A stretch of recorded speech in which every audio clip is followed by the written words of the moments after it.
Assalamualaikum warahmatullahi wabarakatuh. Alhamdulillahirrahmanirrahim. Assalatu wassalamu ala asyrafil anbiya wal mursalin wa ala alihi wa sahbihi ajma'in amma ba'du. Pemirsa Khilafanus yang dirahmati Allah, jumlah kali dengan program kabar petang. Hari ini kita akan membahas tema-tema terkini dengan narasumber yang kredibel tentu saja dari sudut pandang Islam. Inilah kabar petang selengkapnya.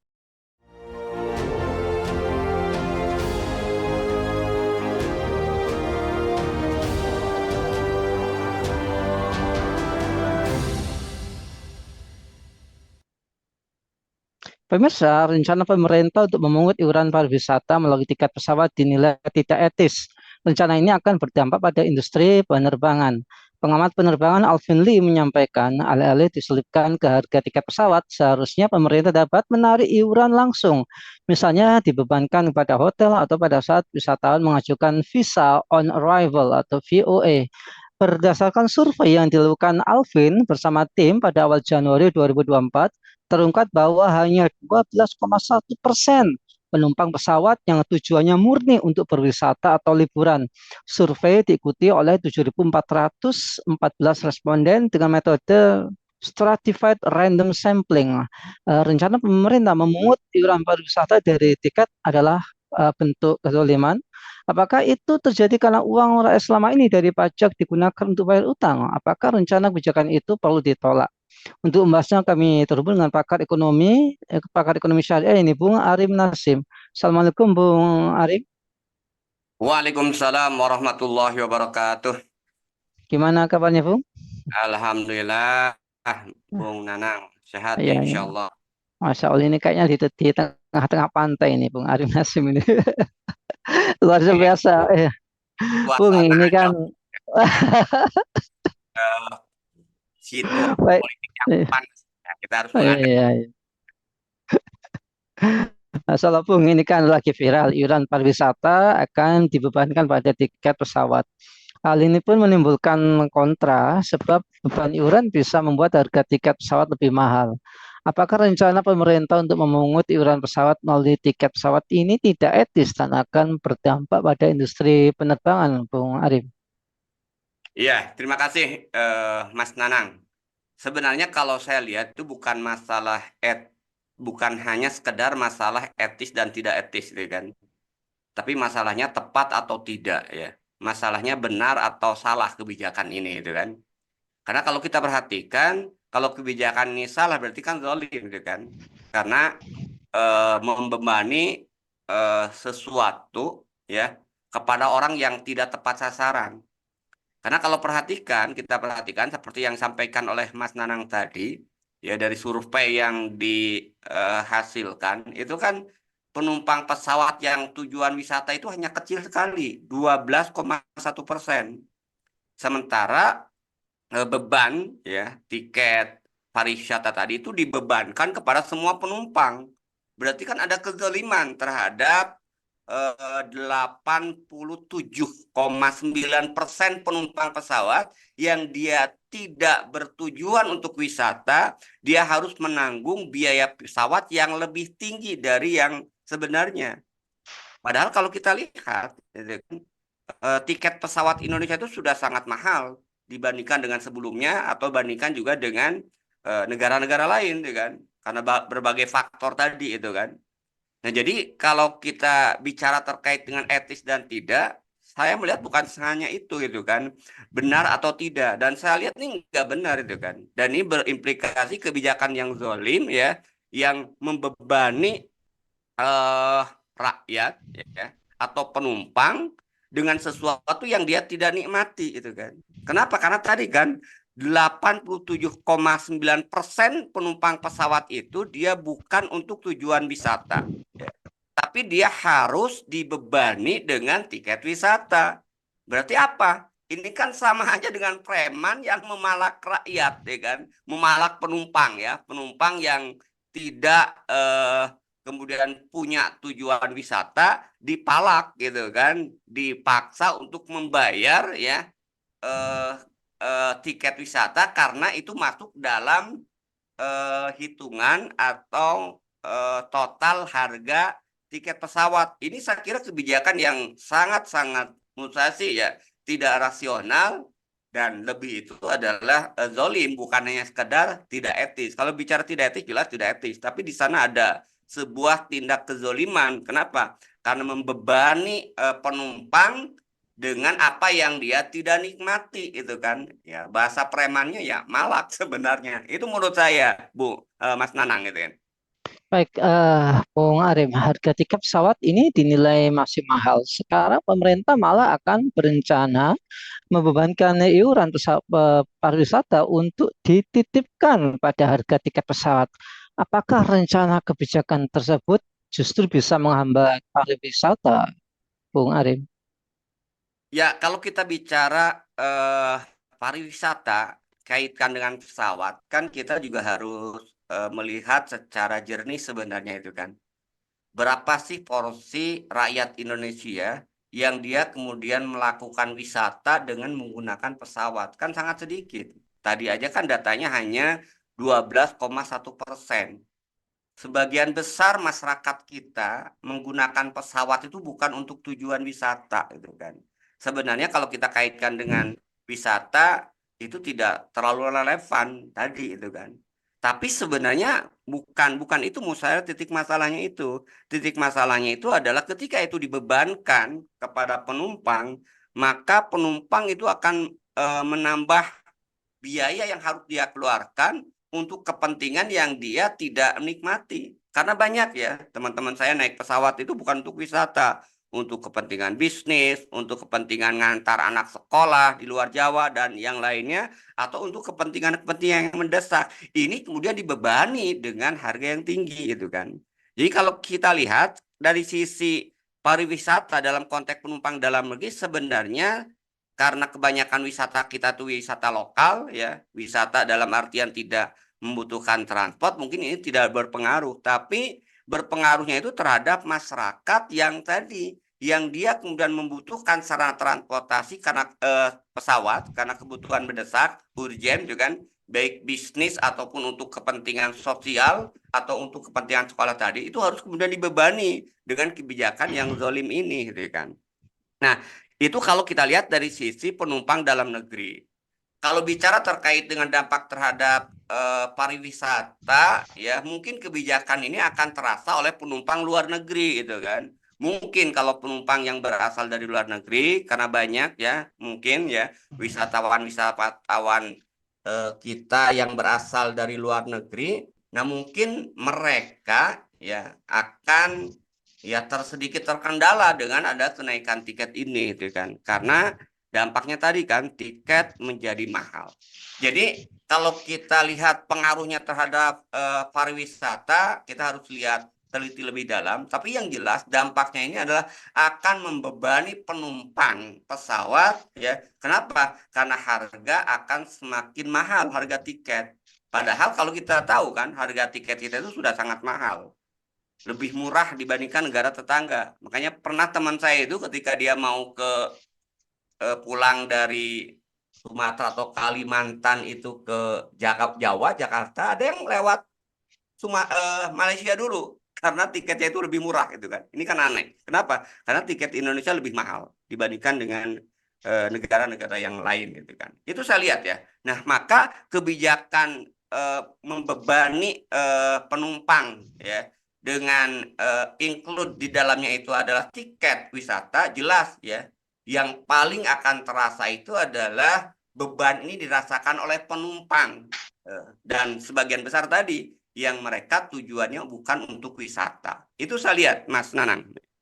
Baik, Bung Arif, apakah rencana kontroversial itu terjadi karena uang rakyat selama ini dari pajak digunakan untuk bayar utang, Bung Arif?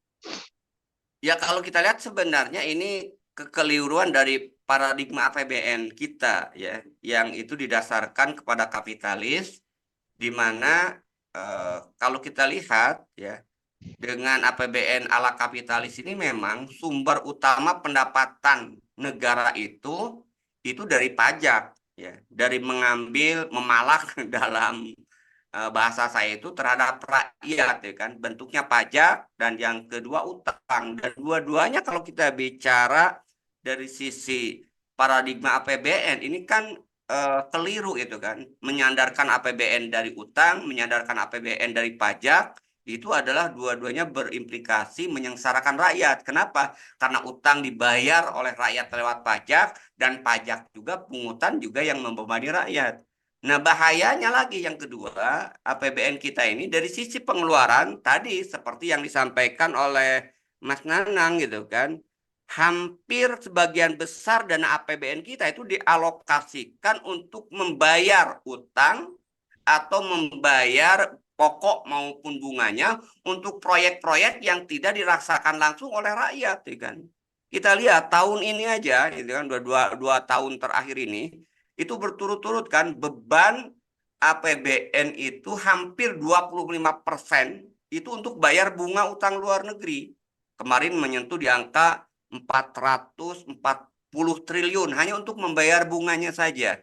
Belum membayar pokoknya untuk proyek-proyek yang itu tidak dirasakan oleh rakyat. Ya, beberapa proyek yang sekarang sedang dikebut misalnya karena ngejar Agustus itu untuk peringatan 17 Agustus katanya di ibu kota negara, itu kan pakai dana APBN. Proyek kereta api cepat yang itu juga ternyata dananya dari APBN juga ya, dan sebagian dari BUMN itu juga dibayarnya dengan apa? Dengan pajak, disubsidi dari pajak dari APBN.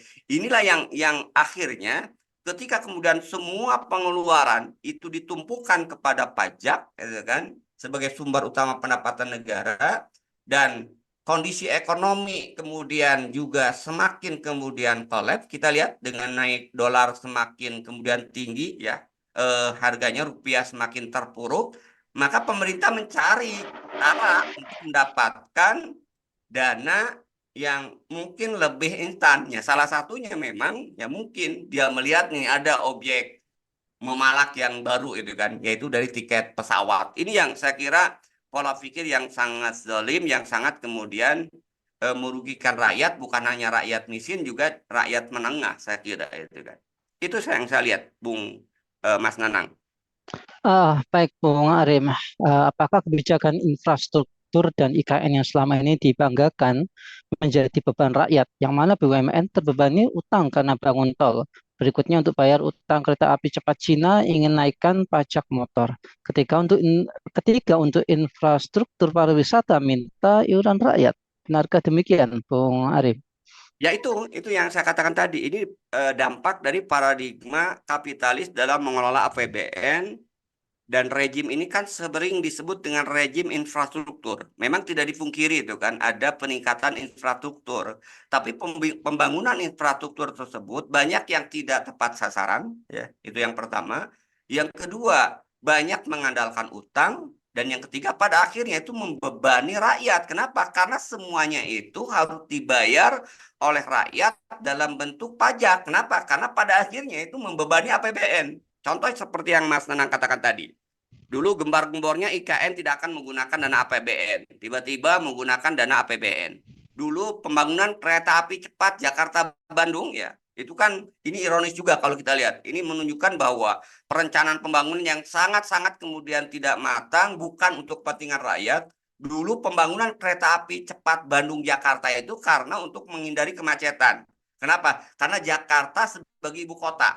Nah sekarang Jakartanya, ibu kotanya dipindah. Lalu apa urgensinya itu kan kereta api cepat itu? Ini saya lihat juga kan. Jadi hampir semua ya pembangunan infrastruktur, jalan tol termasuk di dalamnya itu kan, itu lebih banyak bukan untuk kepentingan rakyat, tapi lebih untuk kepentingan para kapitalis melancarkan bisnis mereka itu kan. Akhirnya apa? Lagi-lagi para kapitalis yang diuntungkan, rakyat kemudian yang dikorbankan. Ironis kalau kita lihat ya, infrastruktur jalan bagus, jalan tol juga kan, tapi pada saat yang sama infrastruktur ya untuk masyarakat, jalan-jalan desa banyak yang kemudian rusak, bangunan sekolah SD juga banyak yang kemudian tidak layak, itu tidak mendapat prioritas. Jadi kalau saya lihat ya, akhirnya itu kan pembangunan kan menjadi pertanyaan, pembangunan infrastruktur itu untuk siapa? Itu dari sisi pembangunannya. Belum tadi dari sisi pembayarannya. Dari sisi pembayarannya akhirnya apa? lagi-lagi kemudian mengambil dari rakyat dalam bentuk pajak atau nama lain. Tadi ya seperti yang Mas Anang katakan, untuk pariwisata diminta iuran dari rakyat, sebenarnya pajak juga, cuma nama lain itu kan. Untuk bayar utang kereta api cepat itu kan, itu naikkan pajak kendaraan bermotor. Bahkan rakyat dipaksa untuk untuk naik kereta api cepat dengan mengurangi misalnya kereta api reguler yang lebih murah. Ini kan kebijakan-kebijakan yang zalim. Akibat apa?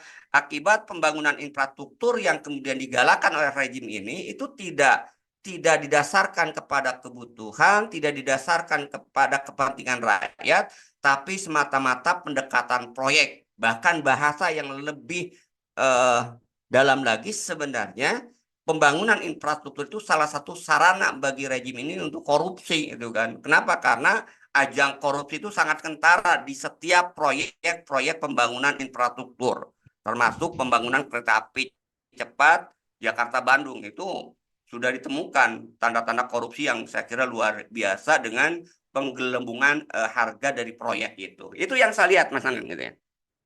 Baik, terakhir Bung Arim, apakah rencana kebijakan memungut iuran pariwisata melalui tiket penerbangan perlu ditolak? Kemudian solusinya bagaimana, Bung Arim? Yang kalau menurut saya jelas ya kan. Jadi sarana transportasi itu kan itu kepentingan rakyat, tugas negara ya. Harus memberikan fasilitas dengan harga yang terjangkau. Maka kalau kita lihat ya, dengan menaikkan tiket pesawat ini kan yang terkena dampak bukan hanya masyarakat menengah ke atas ya, masyarakat atas. Masyarakat atas sih tidak begitu sulit. Ini yang paling direpotkan itu kan masyarakat menengah ya kan ke bawah itu kan. Yang dia kemudian membutuhkan sarana transportasi pesawat untuk kepentingan urgen, baik bisnis, kepentingan sekolah ya, maupun kepentingan urgen yang lainnya. Dan ketika kemudian ini dinaikkan, mereka akan terkena beban yang sangat eh, besar dan lagi-lagi kemudian tentu ini menyengsarakan mereka. Sudah mereka pajak kemudian dinaikkan ya, PPN maupun pajak yang lainnya. Sekarang ketika mereka ingin mendapatkan layanan itu pun juga harus bayar dengan harga yang mahal juga. Karena itu menurut saya memang ya harus ditolak gitu kan. Apalagi tadi tiket pesawat kita itu sudah tinggi gitu kan. Kenapa? Karena memang tadi saya melihat juga ada monopoli sudah mulai muncul di tiket pesawat ini dikuasai oleh kelompok-kelompok swasta dalam penyediaan sarana transportasi penerbangan ini. Yang BUMN sudah tinggal sedikit, bahkan sebagian sudah rugi gitu kan. Nah, ini apa? Lagi-lagi yang diuntungkan itu para kapitalis, rakyat yang kemudian dirugikan. Nah, kalau kita bicara solusi, ya kita harus mau mengatasi masalah ini dari akarnya gitu kan. Nggak bisa hanya dilakukan secara parsial. Karena kalau dilakukan secara parsial, itu akan terjadi tabrakan antara satu kebijakan dengan kebijakan lainnya. Maka solusi untuk mengatasi masalah ini, kita harus melihat dari akar masalahnya terkait dengan paradigma APBN-nya. Kita harus ganti paradigma APBN kapitalis dengan paradigma APBN yang sesuai dengan syariat Islam. Di mana dalam pandangan Islam, sumber utama APBN itu bukan dari pajak, bukan dari utang, tapi salah satunya itu adalah dari pengelolaan sumber daya alam yang masuk dalam kategori milik umum yang wajib dikelola oleh negara. Kita kan sempat dihebohkan tuh, sekarang masih ramai ya, korupsi 271 triliun. Padahal itu sebenarnya kecil dibandingkan dengan nikel yang dikuasai oleh Cina sampai Cina mendapatkan keuntungan 5.000 triliun, batu bara ya sampai dikuasai oleh swasta, keuntungannya aja sampai 500 triliun dari hasil 3.000 triliun lebih. Kalau ini kemudian dikelola oleh negara sebagai sumber pendapatan APBN ya, karena itu milik rakyat ya, dikembalikan pada rakyat, saya kira insya Allah masalah terkait dengan kenaikan tiket pesawat ini tidak akan muncul gitu kan. Justru rakyat akan diberikan fasilitas-fasilitas yang mudah, murah, tapi berkualitas. Bukan hanya masalah terkait dengan pesawat, juga masalah pendidikan, kesehatan, itu juga akan bisa kemudian terakomodasi ya dengan dana dari harta milik umum, sumber daya alam yang kemudian dikelola oleh negara sesuai dengan syariat Islam. Jadi solusinya saya melihat kita harus melihat dari akarnya, yaitu merubah paradigma pengelolaan APBN dari paradigma APBN kapitalis dengan pengelolaan paradigma APBN yang sesuai dengan syariat Islam, sesuai dengan ekonomi Islam. Ya, cuman tadi itu membutuhkan institusi politik yang membackupnya, karena nggak mungkin ekonomi Islam, politik ekonomi Islam itu diterapkan tanpa ada institusi politik. Baik, terima kasih Bung Arif Nasma atas penjelasannya. Semoga kita mendapatkan banyak manfaat darinya. Semoga Bung Arif Nasma dan keluarga senantiasa dalam perlindungan Allah dan keluarga beliau dijadikan keluarga yang sakinah mawaddah warahmah. Amin ya rabbal alamin. Baiklah pemirsa, demikianlah program kabar petang kita pada kesempatan hari ini. Lupa untuk subscribe, like, komen, dan share sebanyak-banyaknya. Semoga menjadi amal kebaikan bagi kita di dunia maupun di akhirat. Saya Nana Setiawan undur diri. Sampai jumpa di lain kesempatan dan wassalamualaikum warahmatullahi wabarakatuh.